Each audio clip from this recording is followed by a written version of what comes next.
ನಿರಾಶಾದಾಯಕ budget ಅಂತ ಹೇಳ್ತೀವಿ. ಯಾಕೆ ಅಂತ ನಮಗೆಲ್ಲ ಗೊತ್ತಿದೆ. ಕರ್ನಾಟಕದಲ್ಲಿ ನಿನ್ನೆ ಸನ್ಮಾನ್ಯ ಮುಖ್ಯಮಂತ್ರಿಗಳು ಒಂದು ದೊಡ್ಡ ಪಟ್ಟಿನೇ ಬಿಡುಗಡೆ ಮಾಡಿದರು.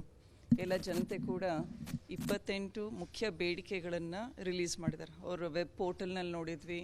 ಸೊ ಫೆಬ್ರವರಿಯಲ್ಲಿ ಕೂಡ ನಿರ್ಮಲಾ ಸೀತಾರಾಮನ್ ಅವ್ರನ್ನ ಕಂಡಿದ್ದಾರೆ, ಡೆಪ್ಯೂಟಿ CM ಕಂಡಿದ್ದಾರೆ, ಸಪ್ರೇಟ್ ಮಿನಿಸ್ಟ್ರಿನೂ ಹೋಗಿ ಕಂಡಿದ್ದಾರೆ.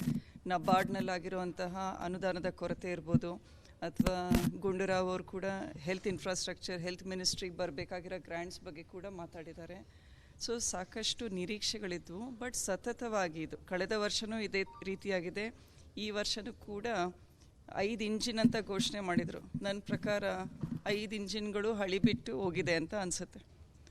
ಆಮೇಲೆ ಬಿಹಾರಿನ ಸ್ಟೇಟ್ ಬಡ್ಜೆಟ್ ಇದ್ದಂಗಿದೆ. ಅದು ಎಲ್ಲರೂ ಯುನಾನಿಮಸ್ ಆಗಿ ಈಗ ನಮಗೆ ಗೊತ್ತಿದೆ ಒಕ್ಕೂಟದ ವ್ಯವಸ್ಥೆ ಅಂತ.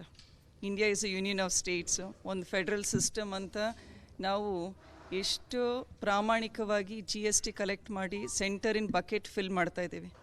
CM ಅವ್ರು ಎಷ್ಟು ಭಾಷಣದಲ್ಲಿ ಹೇಳ್ತಾ ಇದ್ದಾರೆ, ನಾವು ₹1 ಸೆಂಟರಿಗೆ ಕೊಟ್ಟರೆ ಕೇವಲ 13, 14, 15 ಪೈಸೆ ಅಷ್ಟೇ ಬರುತ್ತೆ ಅಂತ. ಸೊ ಈ 15 ಪೈಸೆಯಿಂದ ನಾವು ಮಾಡಿರುವಂತಹ ಈಗ 28 ಪಟ್ಟಿ ಇದಾವಿಲ್ಲಿ. ಎಲ್ಲರೂ ರಾಜ್ಯದ ಜನತೆ ಓದಿದ್ದೀರಾ ಅಂದ್ಕೊಂಡಿದ್ದೀನಿ. ಸೊ 28 ಬೇಡಿಕೆಗಳಲ್ಲಿ ಕರ್ನಾಟಕಕ್ಕೆ ಏನು ಕೂಡ ಇಲ್ಲ. ನಮ್ಮ ಅಪ್ಪರ್ ಭದ್ರಾ ಪ್ರಾಜೆಕ್ಟ್ ಬಗ್ಗೆ ಕಳೆದ ವರ್ಷ ಹೇಳಿದೆ. ಅದೇ ರೀತಿ ಕೃಷ್ಣ ಪ್ರಾಜೆಕ್ಟ್ ಇರ್ಬೋದು, ಆಮೇಲೆ ಬ್ಯಾಂಗ್ಳೂರ್ ಸಿಟಿನಲ್ಲಿ ಇನ್ಫ್ರಾಸ್ಟ್ರಕ್ಚರ್ಗೆ, ಆಮೇಲೆ ಒಂದು ವಾಟರ್ ಸೊಲ್ಯೂಷನಿಗೆ ಕೇಳಿರೋ ಬೇಡಿಕೆ ಅದು ಯಾವುದು ಕೂಡ ಕನ್ಸಿಡರ್ ಆಗಿಲ್ಲ. ಆಮೇಲೆ ಸೆಂಟರಿಂದ ಬರಬೇಕಾಗಿರೋಂತಹ ಸುಮಾರು ಗ್ರ್ಯಾಂಟ್ಸು ನಮ್ಮ ಪಂಚಾಯತ್ ರಾಜ್ ಇರ್ಬೋದು, ಹೆಲ್ತ್ ಇನ್ಫ್ರಾಸ್ಟ್ರಕ್ಚರ್ ಇರ್ಬೋದು, ನಬಾರ್ಡಿಂದು, ಆಮೇಲೆ ಡಿಸಾಸ್ಟರ್ ರಿಲೀಫ್ ಫಂಡ್ಸು, ಎಲ್ಲದು ಕಲ್ಯಾಣ ಕರ್ನಾಟಕ ಕೇಳಿರೋ ಬೇಡಿಕೆಗಳು ಇದ್ಯಾವುದು ಬಂದಿಲ್ಲ ಅಂತ. ಅದಕ್ಕೆ ನಿರಾಶಾದಾಯಕ ಬಜೆಟ್ ಇದೆ ಇದು. ಟ್ಯಾಕ್ಸ್ನಲ್ಲಿ ವಿನಾಯಿತಿ ಕೊಟ್ಟಿರ್ತಕ್ಕಂಥದ್ದು ಸಾಮಾನ್ಯರಿಗೆ ಅನುಕೂಲ ಆಗಿದೆ ಈ ಬಾರಿ ಬಜೆಟ್ನಲ್ಲಿ. ಇದು ಒಳ್ಳೆ ತೋರಿಕೆಗೆ ಮಾಡ್ದಂಗಿದೆ. ಮಿಡಲ್ ಕ್ಲಾಸ್ನವರು ಕಷ್ಟಪಟ್ಟು ನಾವು ತೆರಿಗೆ ಹಣ ಯಾಕೆ ಕೊಡ್ತೀವಿ ಅಂದರೆ ನಮಗೆ ಫೆಸಿಲಿಟೀಸ್ ಚೆನ್ನಾಗಿರಬೇಕು ಅಂತ. ನಮ್ಮ ಹೆಲ್ತ್ ಇನ್ಫ್ರಾಸ್ಟ್ರಕ್ಚರ್, ಮಿಡಲ್ ಕ್ಲಾಸ್ ಒಂದು ಪಬ್ಲಿಕ್ ಹಾಸ್ಪಿಟ್ಲಿಗೆ ಹೋದಾಗ ಅಲ್ಲಿ ವ್ಯವಸ್ಥೆ ಯಾವ ರೀತಿ ಇರಬೇಕು ಅಂತ. ಆಮೇಲೆ ರೋಡ್ ಟ್ರಾಫಿಕ್ ಜಾಮ್ಸ್ ಎಷ್ಟಾಗ್ತಾಯಿದೆ ಎಲ್ಲ ಸಿಟೀಸ್ನಲ್ಲೂ. ಸೊ ಬೆಂಗಳೂರಲ್ಲಿ ನಮಗೆ ಇನ್ಫ್ರಾಸ್ಟ್ರಕ್ಚರಿಗೆ ಕೊಟ್ಟರೆ ಹೆಚ್ಚಿನ ಫ್ಲೈಓವರ್ಸು, ನಮ್ಮ ಮೆಟ್ರೋ ರೈಲ್ನ ಡೆವಲಪ್ ಮಾಡ್ಬೋದು.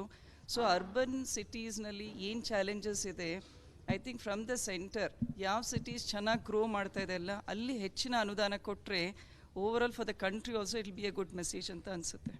ಆ್ಯಸ್ ಎ ವುಮೆನ್ ಮೇಡಮ್, ಈಗ SC/ST ಎಂಟರ್ಪ್ರನರ್ಗಳಿಗೆ 1 ಕೋಟಿ ಇದ್ದಿದ್ದನ್ನ 2 ಕೋಟಿ ಮಾಡಿದ್ದಾರೆ. ಕಿಸಾನ್ ಕ್ರೆಡಿಟ್ ಕಾರ್ಡ್ದು 5 ಕೋಟಿಗೆ 3 ಲಕ್ಷದಿಂದ 5 ಲಕ್ಷ ನಬಾರ್ಡ್ನಲ್ಲಿ ಕಡಿತ ಮಾಡಿದ್ದಾರೆ. ಹೌದಾ, ಕಿಸಾನ್ಗೆ ಕೊಡ್ತಾ ಇದ್ದಾರೆ ಅಂದರೆ ನಬಾರ್ಡ್ನಲ್ಲಿ ಕಡಿತ ಆಗ್ತಾ ಇದೆ. ಸೊ ಈಗ ಓಕೆ ಹೆಣ್ಮಕ್ಳಿಗೆ ಕೊಡ್ತಾ ಇದ್ದಾರೆ ಅಂತ ಹೇಳ್ತೀರಾ, ಬಟ್ ಗ್ರೌಂಡ್ನಲ್ಲಿ ನಾನು ಕೂಡ ಸ್ಕೀಮ್ಸ್ನಲ್ಲಿ ವರ್ಕ್ ಮಾಡ್ತಾ ಇದ್ದೀನಿ. ಯಾವ ರೀತಿ ಸೆಂಟರ್ ಸ್ಕೀಮ್ಸ್ ವರ್ಕ್ ಆಗುತ್ತೆ ಅಂತ. ಮಹಿಳೆಯರಿಗೆ ನಾವು 2 ಕೋಟಿ ಕೊಡ್ತೀವಿ, 5 ಕೋಟಿ ಕೊಡ್ತೀವಿ ಅನುದಾನ ಅಂತ ಹೇಳ್ತಾರೆ. ಬಟ್ ಗ್ರೌಂಡ್ನಲ್ಲಿ ಅದನ್ನು ಇಂಪ್ಲಿಮೆಂಟ್ ಮಾಡೋ ಚಾಲೆಂಜಸ್ ಸಾಕಷ್ಟು ಇದೆ. ಹೋದ ವರ್ಷ ಏನು ಹೇಳಿದರು, ಎಲ್ಲ ಇವರಿಗೆ ಇಂಟರ್ನ್ಶಿಪ್ ಪ್ರೋಗ್ರಾಮ್ ಅಂತ, ಇಂಟರ್ನ್ಶಿಪ್ ಪ್ರೋಗ್ರಾಮ್ ಬಗ್ಗೆ ಜಾಬ್ ಕ್ರಿಯೇಟ್ ಮಾಡ್ತೀವಿ ಅಂತ ಹೇಳಿದರು. ಕ್ಲಾರಿಟಿ ಇನ್ನೂ ಇಲ್ಲ. ಘೋಷಣೆಗಳಾಗ್ತವೆ, but clarity in how actually ನಾವು ಗ್ರೌಂಡ್ನಲ್ಲಿ ಎಕ್ಸಿಕ್ಯೂಟ್ ಮಾಡ್ತಾ ಇದ್ದೀವಿ ಅನ್ನೋದು ಅದು ದೊಡ್ಡ ಚಾಲೆಂಜ್ ಇರುತ್ತೆ. ನಾವು ಡೆಫಿನೆಟ್ಲಿ ಆ್ಯಸ್ MPಸು ಸೆಂಟರಿಂದ ಏನೇನು ಸ್ಕೀಮ್ಸ್ ಇಂಪ್ಲಿಮೆಂಟ್ ಮಾಡ್ತಾಯಿವಿ ಅದನ್ನು ಸಮರ್ಪಕವಾಗಿ ನಾವು ಪ್ರತಿಯೊಂದು ಸೆಕ್ಟರು, ಮಹಿಳೆಯರಿರ್ಬೋದು, ಯುವಕರಿರ್ಬೋದು, ಅಥವಾ ನಮ್ಮ ರೈತರಿರ್ಬೋದು, ಅದಕ್ಕೆಲ್ಲ ವರ್ಕ್ ಮಾಡ್ತೀವಿ. ಬಟ್ ಸ್ಕೀಮಿಂದ ಕ್ಲಾರಿಟಿ ಇಲ್ಲ. ಆಮೇಲೆ ಫಂಡ್ಸ್ ರಿಲೀಸ್ ಮಾಡೋದ್ರಲ್ಲೂ ತಾರತಮ್ಯ ಇದೆ. ಈಗ ಸೆಂಟ್ರಲ್ ಸ್ಕೀಮ್ಸ್ ಎಷ್ಟೋ 60-40 ಶೇರಿಂಗ್, 90-10 ಶೇರಿಂಗ್ ಅಂತ ಹೇಳ್ತಾರೆ. ಕರ್ನಾಟಕದಲ್ಲಿ ಸೆಂಟ್ರಲ್ ಸ್ಕೀಮ್ಸು ಈಗ centre is giving 40% sharing, state 60 ಹಾಕಬೇಕು ಅಂತಾರೆ. ಈಗ CM ಅವರು ಅದನ್ನೇ ಹೇಳಿದ್ದಾರೆ, ನೀವು ಫಸ್ಟು ಸ್ಟೇಟಿಂದ ಗ್ರ್ಯಾಂಟ್ಸ್ ಕೊಡ್ರಿ, ಆಮೇಲೆ ನಾವು ನಿಮಗೆ ವಿ ವಿಲ್ ರೀಇಂಬರ್ಸ್ ಇಟ್ ಅಂತಾರೆ. ಬಟ್ ಚಾಲೆಂಜಸ್ ಎಷ್ಟೊಂದು ಇರುತ್ತೆ ಸ್ಟೇಟ್ನಲ್ಲಿ. ಅದನ್ನು ನಾವು ಯಾವ ರೀತಿ ಮಾಡ್ಬೋದು ಅಂತ ಕೌನ್ಸಿಲ್ಗಳಿದ್ದಾವೆ. GST ಕೌನ್ಸಿಲ್ ಇರುತ್ತೆ, 15th ಫೈನಾನ್ಸ್ ಕಮಿಷನ್, ಅಲ್ಲಿ ಹೋಗಿ ಬೇಡಿಕೆ ಇಡ್ತೀವಿ. 15th ಫೈನಾನ್ಸ್ ಕಮಿಷನ್ ಕೂಡ ಹೇಳಿದೆ 5,495 ಕೋಟಿ ಕೊಡಿ ಅಂತ. ಅದ್ರ ಬಗ್ಗೆ ಏನೂ ಸುದ್ದಿ ಇಲ್ಲ. ಮೇಡಮ್, ಈಗ ನೀವು ತಮ್ಮ ಜಿಲ್ಲೆ ಕಡೆಯಿಂದ, ಯಾಕೆ ತಾವು ಪ್ರತಿನಿಧಿಯಾಗಿರೋದ್ರಿಂದ ನಮ್ಮ ಜಿಲ್ಲೆಗೆ ಬೇಕಾದಂಥ ಕೆಲವೊಂದಿಷ್ಟು ಪ್ರಮುಖ ಬೇಡಿಕೆಗಳನ್ನು ಎದುರು ಕೇಂದ್ರ ಸಚಿವರುಗಳಿಗೆ ಕೊಟ್ಟಿದ್ದೀರಾ, ಸರ್ಕಾರಕ್ಕೆ ಕೊಟ್ಟಿದ್ದೀರಾ? ಅದು ಯಾವುದಾದ್ರೂ ಕೂಡ ತಮ್ಮ ಈ ಪೂರ್ಣ ಬಜೆಟ್ ಏನಾದರೂ ಇನ್ಕ್ಲೂಡ್ ಆಗಿದೆಯಾ, ಹೇಗೆ ನೋಡಿದ್ರೆ? ಇಲ್ಲ, ಒಂದು ಏರ್ಪೋರ್ಟ್ ಬಗ್ಗೆ ಕೇಳಿದ್ದೆ ನಾನು. ಎವ್ರಿ ಡಿಸ್ಟ್ರಿಕ್ಟಿಗೆ ಒಂದು ಏರ್ಪೋರ್ಟನ್ನು ಕಾನ್ಸೆಪ್ಟ್ ತೊಗೊಂಡು ಬಂದರೆ ಅದು ಒಳ್ಳೆ ನಮಗೆ ಕರ್ನಾಟಕದಲ್ಲಿ Tier 2, Tier 3 ಸಿಟೀಸ್ನ ಡೆವಲಪ್ ಮಾಡಲಿಕ್ಕೆ ಸಾಕಷ್ಟು ಅನುಕೂಲ ಆಗುತ್ತೆ. ಎಲ್ಲ ಬರ್ಡನ್ ಮೇನ್ ಸಿಟೀಸ್ ಮೇಲೆ ಆಗೋದಿಲ್ಲ. ಸೊ ಬೆಟರ್ ಇಸ್ ಎವ್ರಿ ಸ್ಟೇಟಿಗೆ ಒಂದು ಏರ್ಪೋರ್ಟ್ ಅನ್ನೋದು ಒಂದು ಕಾನೂನು ಬರೋ ಹಾಗೆ. ಆಮೇಲೆ ಇದು ನಾನು ಇದನ್ನು ಕೇಳಿದ್ದೆ, ಸ್ಕೂಲ್ಸ್ ಬರುತ್ತಲ್ರ KVK ಕೇಂದ್ರೀಯ ವಿದ್ಯಾಲಯ, ಅದನ್ನು ಕೇಳಿದ್ದೆ. ನಮ್ಮ ಜಗಳೂರಿನಲ್ಲಿ ST ಪಾಪ್ಯುಲೇಷನ್ ಎಲ್ಲಿ ಜಾಸ್ತಿ ಇದೆ ಅಲ್ಲಿ ಕೊಡ್ತೀವಿ ಅಂತ ಹೇಳಿದರು, ಅದನ್ನು ಕೇಳಿದ್ದೀನಿ. ಇಲ್ಲ ನಮ್ಮಲ್ಲಿ ಇಲ್ಲ, ದುರ್ಗದಲ್ಲಿದೆ, ನಮ್ಮ ದಾವಣಗೆರೆ ಕಾನ್ಸ್ಟಿಟ್ಯುವೆನ್ಸಿನಲ್ಲಿಲ್ಲ, ಅದನ್ನು ಕೇಳಿದ್ದೀನಿ. ಆಮೇಲೆ ನಮ್ಮ SH-25 ಅಪ್ಗ್ರೇಡೇಷನ್ ಅದ್ರ ಬಗ್ಗೆ ಕೇಳಿದ್ದೀವಿ. ಸುಮಾರು 4 ಬಾರಿ ನಮ್ಮ ಸಾರಿಗೆ ಒಂದು ಕೆವಿ ಇಲ್ವಾ ತಮ್ಮ ಜಿಲ್ಲೆಯಲ್ಲಿ? ಕೇಂದ್ರೀಯ ವಿದ್ಯಾಲಯ ಇಲ್ಲ. ಕೇಂದ್ರೀಯ ವಿದ್ಯಾಲಯ ಅಥವಾ ನಾನು ಇನ್ನೊಂದು, ನೀವು you should just cross check that. Sainik school ಅಲ್ಲ, ನಾನು ಹೇಳ್ತೀನಿ ತಡ್ರಿ. ಡಿಸ್ಟ್ರಿಕ್ಟ್ ಹೆಡ್ ಕ್ವಾರ್ಟರಲ್ಲಿ ಕೇಂದ್ರೀಯ ವಿದ್ಯಾಲಯ ಅಲ್ಲ, there is one more school, ನಾನು ಹೇಳ್ತೀನಿ ತಡ್ರಿ. ಮೇಡಮ್, ಈಗ ನೀವು ನೋಡಿ ಡಾಕ್ಟರ್ ಇದ್ದೀರಿ, ನೀವು ಹೇಳಿ, ಈಗ ಎಲ್ಲ ಜಿಲ್ಲಾಸ್ಪತ್ರೆಗಳಲ್ಲೂ ಕ್ಯಾನ್ಸರ್ ರಿಲೇಟೆಡ್ ಒಂದೊಂದು ಇದನ್ನ ಡೇ ಕೇರ್ಗಳನ್ನ ಮಾಡಬೇಕು ಅನ್ನೋದಿದೆ. ಭಾಳಷ್ಟು ಮೆಡಿಕಲ್ ಎಕ್ವಿಪ್ಮೆಂಟ್ಗಳಿಗೆ that is a welcome step. Day ಕೇರಿಗೆ ಕೊಡ್ತೀವಿ ಅಂತಾರೆ, ಬಟ್ ಎಷ್ಟೊಂದು ಬರ್ಡನ್ ಇದೆ.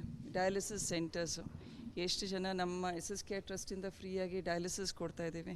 Every month around 600 free dialysis cycles ಮಾಡ್ತಾ ಇದ್ದೀವಿ. ಇದು ಏನಾಗ್ತಾ ಇದೆ ಅಂದರೆ NCDs is a big burden. Out of pocket expenditure ಭಾಳ ಆಗ್ತಾಯಿದೆ. ಮಿಡಲ್ ಕ್ಲಾಸ್ನವ್ರಿಗೆ ಆಯಿತು, ಮಿಡಲ್ ಕ್ಲಾಸ್ನವ್ರು ಪುವರ್ ಕ್ಲಾಸಿಗೆ ಹೋಗ್ತಾ ಇದ್ದಾರೆ. ಪುವರ್ ಕ್ಲಾಸ್ನವರಿಗೆ ಹೆಲ್ತ್ ರಿಲೀಫ್ ಅಂದರೆ ನಮ್ಮ ಚೀಫ್ ಮಿನಿಸ್ಟರ್ ರಿಲೀಫ್ ಫಂಡ್ ಅಂತೆ, ಪ್ರೈಮ್ ಮಿನಿಸ್ಟರ್ ರಿಲೀಫ್ ಫಂಡ್ ಅಂತ ಕೇಳ್ತಾರೆ. ಬಟ್ ಕೇಳೋ ಇದರಲ್ಲಿ 10 ಲಕ್ಷ ಕೇಳಿದರೆ 3 ಲಕ್ಷ 4 ಲಕ್ಷ ಅದಕ್ಕೂ ಕಡಿಮೆ ಕೂಡ ಬರುತ್ತೆ.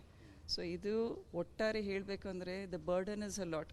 ಆಮೇಲೆ ಈಗ ಮೆಡಿಕಲ್ ಕಾಲೇಜಸ್ ಇನ್ಕ್ರೀಸ್ ಮಾಡಿದ್ದೀವಿ ಅಂತ ಘೋಷಣೆ ಮಾಡಿದ್ದಾರೆ. The number of medical colleges, but seats increase ಮಾಡ್ತಾ ಇದ್ದಾರೆ, ಕಾಲೇಜಸ್ ಇನ್ಕ್ರೀಸ್ ಮಾಡಿದ್ದೀವಿ ಅಂತಾರೆ. But patient to bed ratio ಎಷ್ಟಿದೆ, ಆಮೇಲೆ ಡಾಕ್ಟರ್ ಟು ಪೇಷಂಟ್ ರೇಷಿಯೋ ಎಷ್ಟಿದೆ, ಆಮೇಲೆ ನಮ್ಮ ಹೆಲ್ತ್ ಸ್ಟ್ಯಾಟಿಸ್ಟಿಕ್ಸ್ನಲ್ಲಿ ನಮ್ಮ achievements, targets, maternal mortality rate, infant mortality rate, ಅದ್ರ ಬಗ್ಗೆ ಇನ್ನೂ ಒತ್ತು ಕೊಟ್ಟು ಮಾಡಬೇಕಾಗಿದೆ. ಆಮೇಲೆ ಇದು ಅಂಗನವಾಡಿ ಕೇಂದ್ರಗಳಲ್ಲಿ ಇದನ್ನು ಅಡಾಲಸೆಂಟ್ಸಿಗೆ ಎನೀಮಿಯಾ, ಹಾಲುಣಿಸೋ ತಾಯಂದ್ರಿಗಾಯಿತು, ಆಮೇಲೆ ಗರ್ಭಿಣಿ ಸ್ತ್ರೀಯರಿಗೆ ಸಾಕಷ್ಟು ಕಾರ್ಯಕ್ರಮವನ್ನು ಘೋಷಣೆ ಮಾಡಿದ್ದಾರೆ.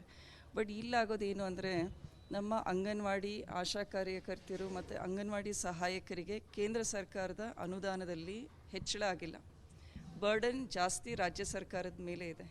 ಈಗ ಅಂಗನವಾಡಿ ವರ್ಕರ್ಸಿಂದು ಸುಮಾರು ನನಗೆ ಗೊತ್ತಿರೋ ಪ್ರಕಾರ 10,000 ಇರಬೇಕು ಅನಿಸುತ್ತೆ. ಅದರಲ್ಲಿ ಕೇಂದ್ರ ಸರ್ಕಾರ ಕೊಡ್ತಾ ಇರೋದು ಕೇವಲ 2,000 ಅನಿಸುತ್ತೆ. ಅದೇ ರೀತಿ ನಮ್ಮ ಆಶಾಸು 7,000ದಲ್ಲಿ 2,000 ಚಿಲ್ಲರ ಕೇಂದ್ರ ಸರ್ಕಾರ ಕೊಡ್ತಾ ಇದೆ. ಅದಕ್ಕಿಂತ ಕಡಿಮೆ ಹೇಳಬೇಕು ಅಂದರೆ ನಮ್ಮ ಅಂಗನವಾಡಿ ಸಹಾಯಕಿಯರು, ಅವರಿಗೆ ಕೇವಲ 600 ರೂಪಾಯಿ ಬರ್ತಾ ಇದೆ ಕೇಂದ್ರದಿಂದ.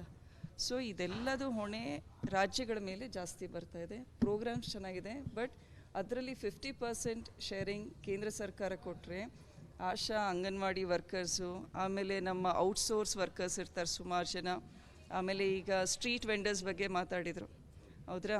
ಆ್ಯಂಡ್ ದೆನ್ ಅದೇ ರೀತಿ ಸಾಕಷ್ಟು ಗಿಗ್ ವರ್ಕರ್ಸ್ ಇದ್ದಾರೆ. They are not covered under any security.